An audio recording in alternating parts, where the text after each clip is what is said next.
পৃথিবীর সবথেকে কঠিন কাজ কি জানেন?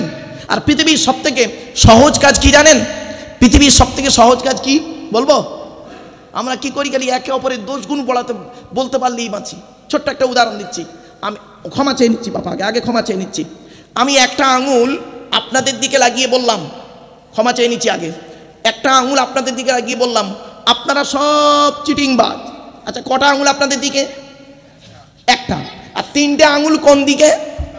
নিজের দিকে, মানে টিবিল চিটিংবাজ। খারাপ সেন্স নেবেন না। পৃথিবীর সবথেকে কঠিন কাজ কি জানেন? পৃথিবীর সবথেকে কঠিন কাজ হলো আত্মসমালোচনা করা। কি বললাম? আত্মসমালোচনা করা পৃথিবীর সবথেকে কঠিন কাজ। আমি কি একজন মোমেন? আচ্ছা, মোমেনের কোয়ালিটি কোয়ান্টিটিগুলো আমার মধ্যে আছে কি? একজন মুসলমান হতে গেলে তার কি কি দরকার সেগুলো আমার মধ্যে আছে কি? একটু ভাবুন না, দেখবেন পাপ কাজ থেকে দূরে সরে আসবেন। পৃথিবীর সবথেকে কঠিন কাজ হলো আত্মসমালোচনা করা, নিজেকে নিয়ে সমালোচনা করা। আর আত্মসমালোচনা করলে নেকি হয়। কি হয়? নেকি হয়। মানে আরাফা নফসাহু ফাকাদ আরাফা রব্বাহু, যে তার নিজের নফসকে চিনতে পেরেছে সে তার রবকে চিনতে পেরেছে। মনে রাখবেন, একটা কথা আছে, বাস্তব কথা বললাম। আপনি আপনার নফসটাকে চিনুন। নফসের তিনটে ভাগ, নফসে আম্মারা, নফসে লাওয়ামা, নফসে মুতমাইনা। এই কোরআনে আছে, এগুলো মাথায় রাখুন। আর পৃথিবীর সবথেকে সহজ কাজ কি জানেন? পৃথিবীর সবথেকে সহজ কাজ কি বলবো? পর সমালোচনা করা। কি বললাম? পর সমালোচনা করা পৃথিবীর সবথেকে সহজ কাজ।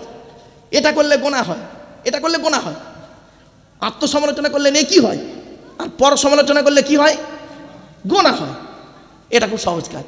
দেখবেন দুধওয়ালা লোকের বাড়ি বাড়ি যায়, দুধওয়ালা লোকের বাড়ি বাড়ি যায়, দুধ কিনে কেউ খেতে চায় না।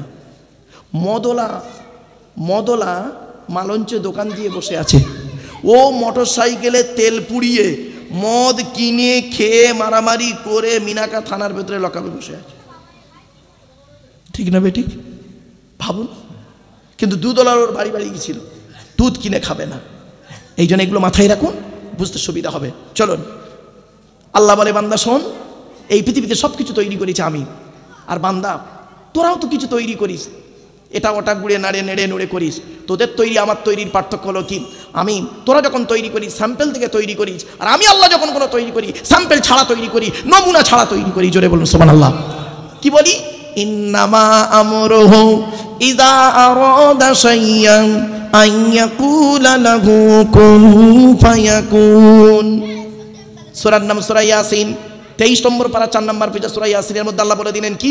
বান্দা আমি যখন কোনো জিনিস সৃষ্টি করার ইচ্ছা করি খালি বলি কুন হয়ে যা, ফায়াকুন হয়ে যায়। বান্দা কোনটা আগে কোনটা পরে বান্দা কারোর বলার ক্ষমতা নেই, আমি আল্লাহই জানি কোনটা আগে কোনটা পরে। জোরে বলুন সুবহানাল্লাহ। আল্লাহ বলছে হালমিন খালিকিন গায়রুল্লাহ, আল্লাহ ছাড়া কি কেউ আছে কোনো জিনিস সৃষ্টি করবে? কেউ নেই। সুতরাং প্রথমে আল্লাহ বললেন আমার নিয়ামতকে স্মরণ করো, তারপরেই অনেকগুলো কথা বলি। আল্লাহ পাক বলছেন এমন কেউ আছে আল্লাহ ছাড়া অন্য কেউ কিছু সৃষ্টি করে? কেউ নেই। সুতরাং সে আল্লাহ কি করেছে? পরে ফের বলছেন ইয়ারযুকুকুম মিনাস সামাই ওয়াল আরদ, আসমান আর জমিন থেকে আমি আল্লাহ তোমাদেরকে রিজিক দান করেছি। রিজিক দান করেছি, রিজিকের মধ্যে ব্যাপক আলোচনা। আপনারা চাষ করেছেন এবছর? কেউ আবার চাষ করেন না? এখানে চাষ হয় না, মাছের চাষ হয় সব, তাই তো? যাই হোক আলহামদুলিল্লাহ, আমি চাষ করি, চাষ করেছি। চাষের আয়াত শুনবেন, কোরআনে আছে একদম কিভাবে আল্লাহ রিজিক দিচ্ছে দেখুন। ফালিয়ানজুরিল ইনসানু ইলা তুআমিহি আন্না সাবাবনাল মাআ সাব্বাম সুম্মা শাকাকনাল আরদা শাক্কা ফাআমবাতনা ফিহা হাব্বা ওয়া ইনাবান ওয়া কদবা ওয়া যাইতুনা ওয়া নাখলা ওয়া হাদাইকা গুলবা ওয়া ফাকিহাতাও ওয়া আব্বা মাতাআল লাকুম ওয়া লিআনআমিকুম। এই চাষ করলাম। এর আলো এই আয়াতে ব্যাখ্যা করলে বুঝতে পারবেন। আকাশ থেকে পানি বর্ষণ হচ্ছে, সেই পানি আল্লাহ পাক চাষ করে দিচ্ছে, শক্ত জমিনকে ফাটিয়ে দিচ্ছে। আবার তারপরে ওখান থেকে বীজ উঠছে, সেই বীজ থেকে আবার এই আয়াতের ব্যাখ্যা আবার অন্য আয়াত হচ্ছে মাসালুল্লাযীনা ইনফাকুনা আমওয়ালাকুম ফি সাবিলিল্লাহ কামাসালি হাববাতিন আম্বাতাত সাবআ সানাবিলা ফি কুল্লি সুমবুলাতিন মিয়াতু হাব্বা আল্লাহু ইদাইফু লিমান ইয়াশা আল্লাহু ওয়াসিউন আলিম। 3 নম্বর পারা সূরা বাকারার মধ্যে আছে। তো আল্লাহ পাক বলছেন ইয়ারযুকুকুম মিনাস সামাই ওয়াল আরদি, আকাশ এবং জমিন থেকে আমি তোমাদেরকে রিজিক দান করেছি। সুতরাং আমার দেওয়া রিজিকগুলো তোমরা খাও। সব রিজিক তোমার খাওয়া যাবে না। আমি আল্লাহ যে রিজিকগুলো খেতে বলেছি সেই রিজিকগুলো খাবে। যেগুলো বৈধ করেছি সেগুলো খাবে, অবৈধগুলো যেগুলো নিষেধ করেছি সেগুলো খাবে না। অর্থাৎ হালাল আর হারাম, হালাল আর হারাম। প্রসঙ্গ যখন এলো একটা কথা আপনাদের বলে যাচ্ছি। পবিত্র কোরআন আল্লাহ পাক বলছেন ইয়া আইয়ুহাল্লাযীনা আমানু কুলু মিন তাইয়্যিবাতি মা রাযাকনাকুম ওয়াশকুরু লিল্লাহি ইন কুনতুম ইয়্যাহু তা'বুদুন। সূরা বাকারা 2 নম্বর পারা 4 নম্বর পৃষ্ঠা 14 নম্বর লাইন, সূরার নাম সূরা বাকারা। আল্লাহ বলছেন ইয়া আইয়ুহাল্লাযীনা আমানু, হে ঈমানদার বান্দাগণ। এইবারে ঈমানদারের কথা বলছি, যেহেতু আপনারা ঈমানদার এখানে বসে আছেন। হে ঈমানদার বান্দাগণ, কুলু মিন তাইয়্যিবাতি মা রাযাকনাকুম, আমার দেওয়া হালাল রিজিকগুলো তোমরা ভক্ষণ করো, হারামগুলো কোনোদিন খাবে না। আজ আমরা হারাম খেয়ে খেয়ে ব্রেনটাকে শেষ করে ফেলেছি, ঠিক না বেঠিক? ছোট্ট একটা উদাহরণ দিচ্ছি। রাসূলুল্লাহর কাছে একজন ব্যক্তি এসে বললেন ইয়া রাসূলুল্লাহ, আমরা যে দোয়া চাই দোয়া কবুল হয় বুঝবো কি করে? রাসূলুল্লাহ বললেন দোয়া কবুল হওয়ার 5টা শর্ত আছে। কটা? 5টা শর্ত বাপ আপনাদের হাতে ধরে বলে যাচ্ছি। এই 5টা শর্ত যেন আপনার মধ্যে থাকে। 1 নম্বর হলো কি? রাসূলুল্লাহ বললেন এই যুবক, দোয়া যখন চাইবে হালাল খাবার খেয়ে তুমি দোয়া চাইবে আল্লাহর কাছে। কি খেয়ে খাবার? হারাম খাবার খেয়ে মোনাজাত হাউমাউ করে কাঁদছে, লাউঠা দাও।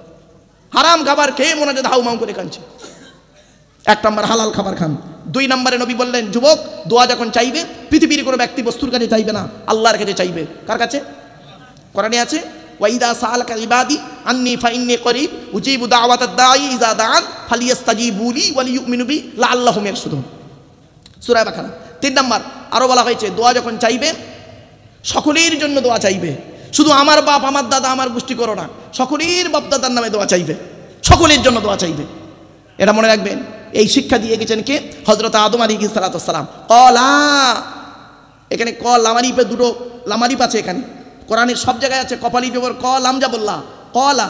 আর এই 2 জায়গায় আছে কোরআনের কপালি জবর ক লামারিপ জবল্লা কলা, তাসনিয়া আছে, দ্বিবচন ব্যবহার করা আছে 2 জায়গায়। এটা হলো 16, এই যেটা বলছি আমি এটা 8 পারার 12 পৃষ্ঠার 1 নম্বর লাইন সূরা আরব। এখানে হলো আদম আর হাওয়া, কলা রব্বানা যালামনা আনফুসানা। আর 16 নম্বর পারার 13 নম্বর পৃষ্ঠার 11 নম্বর লাইন সূরার নাম সূরা তহা। ওখানে হলো কলা, ওখানে কলা দুজনকে মুসা আর হারুন। এটা মনে রাখবেন। চলুন 3 নম্বর হলো 4 নম্বর নবী বললেন যুবক, দোয়া যখন চাইবে কি করবে? দোয়া যখন চাইবে তুমি নবীর উপরে দরুদ পাঠ করে দোয়া চাইবে। আল্লাহ রাসূল বললেন ইন্না দুআ মাওকুফুম বাইনা সামাই ওয়াল আরদি লা ইয়াসআদু মিনহু শাইউন হাত্তা তুসাল্লি আলা নবিকা। আল্লাহ নবী বলেন তোমরা যখন দোয়া চাও ওই দোয়াটা আসমান আর জমিনের মধ্যবর্তী জায়গায় অবস্থান করে। ওই দোয়াটা উপরেও নিয়ে যেতে পারে না, নিচেও নামাতেও পারে না, যতক্ষণ পর্যন্ত তোমরা নবীর উপরে দরুদ পাঠ না করে দোয়া চাও। এজন্য দরুদ শরীফ পাঠ করে দোয়া চাইবেন। যে দোয়াতে দরুদ শরীফ পাঠ করা হয় ওই দোয়া আল্লাহর দরবারে কবুল হয়ে যায়। জোরে বলুন সুবহানাল্লাহ। কটা হলো? 4টে। 5 নম্বরটা শুনে নিয়ে, এটা খুব গুরুত্বপূর্ণ জিনিস আর এটা খুব শিক্ষণীয় জিনিস। এটা খুব শিক্ষণীয় জিনিস, এটা গুরুত্বপূর্ণ জিনিস। কি? দোয়া যখন চাইবে বিনয়ীর সহিত আন্তরিকতার সঙ্গে দোয়াটা চাইবে। অনেক সময় দেখেন, আমার হাতের দিকে তাকান আপনারা, অনেক সময় দেখা যায় অনেক ব্যক্তি আছেন মোনাজাত করছে, তার মোনাজাতের মধ্যে মানে কি বলবো, হাতগুলো এমন করছে রব্বানা যালামনা আনফুসানা হাত তেল মালিশ করছে। আবার অনেকে আবার গাঁট ভাঙে, দেখবেন মোনাজাত করছে গাঁটও ভাঙছে, আবার হাত নিয়ে এমন করছে, এইসব করছে, হাত মালিশ করছে, মোচড়াচ্ছে, মোনাজাতও হচ্ছে। খবরদার নয় বাপ, বেয়াদবের মতো 1 ঘন্টা ধরে মোনাজাত করার থেকে আদবের সহিত 2 মিনিট মোনাজাতটাই যথেষ্ট। কথাটা মাথায় রাখুন। চলুন আলোচনা একটু প্রাসঙ্গিক চলে গেল, আবার চলে এলাম। আল্লাহ বলেন ইয়ারযুকুকুম মিনাস সামাই ওয়াল আরদি, আসমান জমিন থেকে আমি আল্লাহ তোমাদের রিজিক দান করেছি। সুতরাং আকাশ থেকে রিজিক পানি বর্ষণ করেছি আর জমিন থেকে বিভিন্ন ধরনের খাবার তোমাদেরকে তুলেছি। সুতরাং সেই খাবারগুলো তোমরা খেয়েছো, খাওয়ার পরে আমার কেন নিয়ামতকে অস্বীকার করবে? তোমরা কেন আমাকে আল্লাহ বলে ডাকবে না? এরপরে আল্লাহ পাক বলছেন লা ইলাহা ইল্লাহু, সে আল্লাহ ছাড়া কোনো মাবুদ নেই। এত কিছু বলার পরে আল্লাহ পাক ডাইরেক্ট প্রথমেই বলেননি ইয়া আইয়ুহান নাস, হে মানব জাতি, লা ইলাহা ইল্লাহু তিনি বলেননি। তিনি প্রথমে বলেছেন এই মানব জাতি, বলেই তারপরে বলেছেন আমার নিয়ামতকে স্মরণ করো। আমি কিভাবে তোমাকে চলতে দিয়েছি, খাওয়া দাওয়া নিঃশ্বাস থেকে শুরু করে A to Z। জীবের মধ্যে কত রকম স্বাদ আছে, এক জায়গায় একরকম স্বাদ পাবেন না। জীবের বিভিন্ন রকম, যারা জীবের চ্যাপ্টার পড়েছে, জিওবার চ্যাপ্টার যারা লাইফ সায়েন্স নিয়ে পড়েছে, জিওবার চ্যাপ্টারটা গিয়ে দেখবেন জীবের বিভিন্ন জায়গায় বিভিন্ন রকম স্বাদ আল্লাহ দিয়েছে। ঠিক না বেঠিক? এক জায়গায় আপনি স্বাদ পাবেন না একরকম, বিভিন্ন জায়গায় স্বাদ দিয়েছে আল্লাহ। ভাবতে পেরেছেন? উযকুরু নি'মাত আল্লাহ। এত কিছু বলার পরে এবার আল্লাহ পাক বলছেন কেউ কি আছে আল্লাহ ছাড়া কিছু সৃষ্টি করে? জিজ্ঞাসা করলো। তারপরে আল্লাহ বলছেন আকাশ এবং জমিন থেকে তোমাদের রিজিক দান করেছি। আমার পরিচয় কি? লা ইলাহা ইল্লাহ, আমি ছাড়া কোনো মাবুদ নেই। ফান্না তুফাকুন, কোথায় তোমরা যাচ্ছ? কোথায় ফিরে যাচ্ছ? কোথায় ফিরছো? কোথায় তোমাদের ফেরানো হচ্ছে? কে তোমাদের ভুলভাল বোঝাচ্ছে? আর সেই কথাই তোমরা নাচতেছো কেন? তোমরা আমাকে ছাড়া যাদেরকে ডাকছো, আমাকে ছাড়া যাদেরকে ডাকছো, আমাকে ছাড়া যাদেরকে অনুসরণ করছো, মায়াম লিকুনা মিন কিতমির, তারা কিতমিরের মতো উপকার করতে পারে না। কিতমির, কিতমির বোঝেন? হ্যাঁ, এই নামটা শুনে যান অন্তত। কিতমির কি বললাম? কিতমির সূরা ফাতিরের মধ্যে আছে কিতমির শব্দটা। কিতমির শব্দটা আছে সূরা ফাতিরের মধ্যে। কিতমির কাকে বলে শোনেন আগে। কিতমির শব্দের অর্থটা কি? কিতমির শব্দের অর্থ হচ্ছে, আপনারা খেজুর খান, খেজুর, খেজুর, হ্যাঁ, আচ্ছা, খেজুর খাওয়ার পরে দেখবেন খেজুরের আঁটি, আঁটি বা দানাতে, ওই আঁটির গায়ে দেখবেন একটা পাতলা পর্দা থাকে না? দেখবেন ওই পাতলা পর্দাটার আরবি হলো কিতমির। ওই খেজুরের আঁটির গায়ে যে পাতলা পর্দা থাকে দেখবেন একবার সাদা মতো পাতলা পর্দা, ওই পাতলা পর্দাটার আরবি হলো কিতমির। তাই আল্লাহ পাক বলছেন, তোমরা আমাকে ছাড়া যাকে ডাকো, আমার আরাধনা উপাসনা না করে অন্যের অনুসরণ করো, হ্যাঁ, যাদেরকে ডাকছো তারা কিতমিরের মতো উপকার করতে পারবে না তোমাদের। মানে ওই খেজুর আঁটির গায়ে যে পাতলা আবরণ, ওর মতো তুচ্ছ, এখানে বোঝানো হয় যে তুচ্ছ তাচ্ছিল্য, যাই হোক, সামান্যতম উপকার তারা করতে পারবে না। তোমরা আমাকে ছেড়ে দিয়ে তাকে ডাকছো। এই জন্য আমি আপনাদেরকে বলি, আল্লাহর বিধান। গিয়াস যখন আমাকে বলেছিল জলসায় প্রথম বছর, তখন আমি ওকে বলেছিলাম, ভাই তুই এক কাজ কর, তুই এই সব না দিয়ে কোরআনের তাফসির দে, এক একটা সূরার তাফসির, এক একটা সূরার তাফসির, কোনো ঝামেলা থাকবে না। তো এই সূরা ফাতিরের আলোচনা, এরপরে আল্লাহ পাক বলছেন, এত কিছু বলার পরে এবার এই কোরআন নাজিল হয়েছে কার উপরে? মুহাম্মদ সাল্লাল্লাহু আলাইহি ওয়াসাল্লামের উপরে, তাই তো? কোরআন নাজিল হয়েছে মুহাম্মদ সাল্লাল্লাহু আলাইহি ওয়াসাল্লামের উপরে। এত কিছু বলার পরে এবার মুহাম্মদ সাল্লাল্লাহু আলাইহি ওয়াসাল্লামকে আল্লাহ কি বলছে শুনুন। ওয়া ইয়ুকাযযিবুকা ফাকাদ কুযযিবাত রাসূলুম মিন ক্বাবলিক ওয়া ইলাল্লাহি তুরজাউল উমুর। আল্লাহ পাক বলছেন, ওয়া ইয়ুকাযযিবুকা ফাকাদ কুযযিবাত রাসূলুম মিন ক্বাবলিকা, নবী যদি তোমাকে তারা মিথ্যাবাদী বলে, কিছু বুঝতে পারছেন এবার? নবী তোমাকে তারা যদি মিথ্যাবাদী বলে, তাহলে নবী তুমি জেনে রেখো, ফাকাদ কুযযিবাত রাসূলুম মিন ক্বাবলিক, তোমার আগে যত রাসূল এসেছে তাদের, আর সত্যি তাই করেছে, রসুলের আগে যত রসুল নবী এসেছেন, প্রত্যেক নবী রসুলের কাজ কি ছিল শুনে নিন। প্রত্যেক নবী রসুলের কথা ছিল কি? সূরা নূহের তাফসীর করতে গিয়ে আলোচনা করেছি, সূরা শুআরার তাফসীর করতে গিয়ে আলোচনা করেছি। আল্লাহ পাক প্রত্যেক নবী কি একটা কথা বলেছেন, প্রত্যেক নবীর ভাষা ছিল একটা, ইন্নী লাকুম রাসূলুন আমিন ফাত্তাকুল্লাহা ওয়া আতিউন ওয়ামা আসআলুকুম আলাইহি মিন আজরিন ইন আজরিয়া ইল্লা আলা রাব্বিল আলামিন।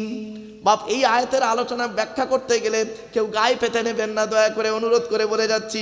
অনেক বক্তাদের বলছি, ভাই আমার গায়ে পেতে নেবেন না, এই আয়াতটা কোরআনের আয়াত, আমার নিজস্ব কথা নয়। আল্লাহ বলছেন প্রত্যেক নবীর কথা ছিল, ইন্নী লাকুম রাসূলুন আমিন, আমি একজন সত্যবাদী রসুল। প্রত্যেক রসুলের কথা নিজেরাই পরিচয় দিচ্ছে, ইন্নী লাকুম রাসূলুন আমিন, আমি একজন সত্যবাদী রসুল। ফাত্তাকুল্লাহ, তোমরা আল্লাহকে ভয় করো, সুতরাং আল্লাহকে ভয় করো। ওয়াতিউনি, ওয়াতিউনি শব্দটা নুনে জের আছে, ওখানে ইয়া ছিল, ইয়াটাকে হযফ করে দেওয়া আছে, ওয়াতিউন, সুতরাং তোমরা আমাকে অনুসরণ করো, আমি যেভাবে খেয়েছি, আমি যেভাবে চলেছি, আমাকে অনুসরণ করো। এজন্য আপনাদের বলে যাচ্ছি বাবা, আল্লাহর নবীর অনুসরণ করুন।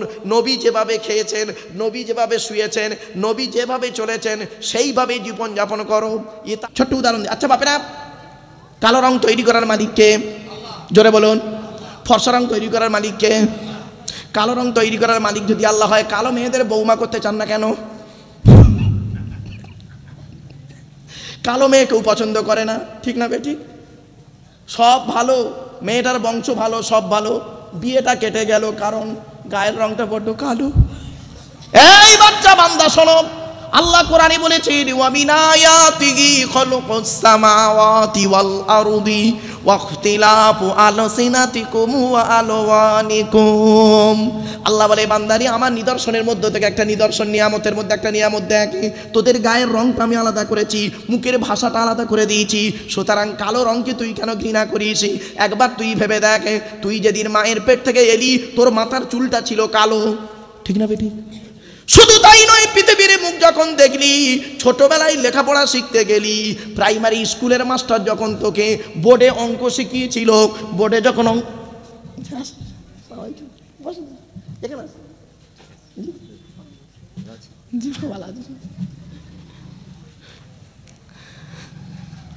আমার শায়েখ, আমার উস্তাদ, একবার তাকবীর দেন, নারায়ে তাকবীর, নারায়ে তাকবীর। বাপেরা বাস্তব কথা বলে যাচ্ছি। আল্লাহ বলে বান্দারি একবার তুই চিন্তা কর এই পৃথিবীর জমিনের চোখ নিয়ে। আল্লাহ বলে আলাম নাজআল লাহু আইনাইনি ওয়া লিসানাও ওয়া শাফাতাইন, জাস্ট এইটুকু। আল্লাহ বলে চোখ নিয়ে তুই চিন্তা কর একবার। ছোট্ট একটা উদাহরণ দিচ্ছি আপনাদেরকে। ছোটবেলায় যখন আমরা মায়ের পেট থেকে এলাম, মাথার চুল ছিল কালো, ঠিক না? ঠিক তাড়াতাড়ি এই পৃথিবীর জমিনে যখন আমরা অঙ্ক করেছিলাম, ছোটবেলায় স্যারেরা যখন আমাদেরকে ব্ল্যাক বোর্ডে অঙ্ক করিয়েছিল, আচ্ছা বোর্ডের রংটা কেমন ছিল? জ্বলবেন জ্বলবেন, কালো, চকটা ছিল সাদা। ওই কালো বোর্ড আমার জীবনটা আজকের এই জায়গায় নিয়েছে, ঠিক না বেটি? কালো বোর্ড একটা অঙ্কের মাস্টার বানিয়ে দিল। কালোকে কেমন করে ঘৃণা করো। তৃতীয় নাম্বার উদাহরণ দিচ্ছি, কোরআনের লেখাটা কোন কালিতে? 4 নাম্বারটা চমকে যাবেন, এই সৌন্দর্যময় পৃথিবী দেখেন চোখের কোন অংশ দিয়ে? সাদা টানা কালোটা। তাহলে কেমন করে কালোকে ঘৃণা করেন শুনে রেখে দিন। এবার বৈজ্ঞানিকরা গবেষণা শুরু করে দিল, পার্টিকুলার চোখকে কেন বলা হলো শুনে রেখে দিন। মানে খুনিকে আইডেন্টিফাই করা হয়, তার দুটো জিনিস, 1 নাম্বার হলো ফিঙ্গারপ্রিন্ট আর একটা হলো চোখের রেটিনা। তাই আল্লাহ পাক বললেন ইয়া আইয়ুহান নাসু যকুরু নি'মাতাল্লাহি আলাইকুম, হে মানব জাতি আমার নিয়ামতকে তোরা স্মরণ কর। তাহলে 1 নাম্বার হলো ব্লাড গ্রুপ আলাদা, 2 নাম্বার হলো কি? চোখের রেটিনা আলাদা, 3 নাম্বার আল্লাহ বলছেন ফিঙ্গারপ্রিন্ট। আচ্ছা এই আধার কার্ড করতে গিয়ে ফিঙ্গারপ্রিন্ট দিয়েছিলেন তো? হ্যাঁ, কোরআনে বলছেন 1500 বছর আগের কথা, আজকের কথা নয়। আয়া সাবলি ইনসানু আল্লান নাজমাআ ইযামা বালা কাদিরিনা আলা আন নুসাউইয়া বানানা। সূরা কিয়ামার 4 নাম্বার 5 নাম্বার আয়াত 29 নম্বর পারা কোরআন জানিয়ে দিয়েছে, হে মানব জাতি, এখানে হিন্দু মুসলমান কোনো পার্থক্য নেই বাপ। হে মানব জাতি তোরা কি মনে করেছিস আমরা মরে গেলে পচে গেলে হাড় হয়ে যাব, কিয়ামতের মাঠে আল্লাহ রাত তুলতে পারবে না? খবরদার কোনো দিন ভাববি না। এই পৃথিবীর জমিনে যেমন তোদের বুড়া আঙুলের ছাপ যেমন কারোর সঙ্গে কারোর কোনো মিল নেই, কিয়ামতের মাঠেও কারোর সঙ্গে কারোর কোনো মিল পাবি না। কোরআনের এই আয়াতকে নিয়ে কারা গবেষণা করলো? থাইল্যান্ডের চ্যাংম্যাং ইউনিভার্সিটি অ্যানাটমি বিভাগের প্রফেসর, বিখ্যাত পণ্ডিত বৈজ্ঞানিক লোকটার নাম হলো তাথাগাত জেসান। উনি একজন খ্রিস্টান, হিন্দু নন, মুসলমান নন। উনি বললেন কোরআনে ভুল আছে। বলে কি ভুল? বললো কোরআনে লেখা আছে বুড়ো আঙুলের ছাপ নাকি কারোর সঙ্গে কারোর কোনো মিল নেই। আমি কোরআনের ভুল বের করে শুনবো। উনি করলেন কি, 1000 মানুষের বুড়ো আঙুলের ছাপ নিলেন, 1 বছর ধরে গবেষণা করে দেখছে কারোর সঙ্গে কারো মিল আছে। যখন কারোর সঙ্গে কারোর কোনো মিল পেলেন না, ল্যাবরেটরির ভিতরে দাঁড়িয়ে দাঁড়িয়ে ইসলামের কালেমা পড়ে মুসলমান হয়ে গেলেন। এই সেই কোরআন, এই সেই কোরআন। আল্লাহ পাক বললেন দুনিয়ার মানুষ একবার লক্ষ্য করো, ইয়া আইয়ুহান নাসু যকুরু নি'মাতাল্লাহি আলাইকুম, হে মানব জাতি তোমরা আমার নিয়ামতগুলোকে স্মরণ করো যেগুলো আমি আল্লাহ তোমাদের উপরে দিয়েছি। আরো কি নিয়ামত নেবেন? সারা শুধু দেহের মধ্যে গেল এটা, সারা পৃথিবী আসমান জমিন পৃথিবীর মধ্যে আল্লাহর যে নিয়ামত ছড়িয়ে আছে সেই নিয়ামতগুলো দেখুন আর একবার আল্লাহ আল্লাহ বলে ডাকুন। মসজিদ মুখ হন, মসজিদ মুখ হন। আমরা তো মসজিদ মুখ হই না। এই অনেকে নামাজ পড়ে, এশার নামাজ পড়ে রে, ঠিক না বেটি? এশার নামাজই পড়ে না, 5 ওয়াক্তই দূরে এশার নামাজই অনেকে পড়ে না।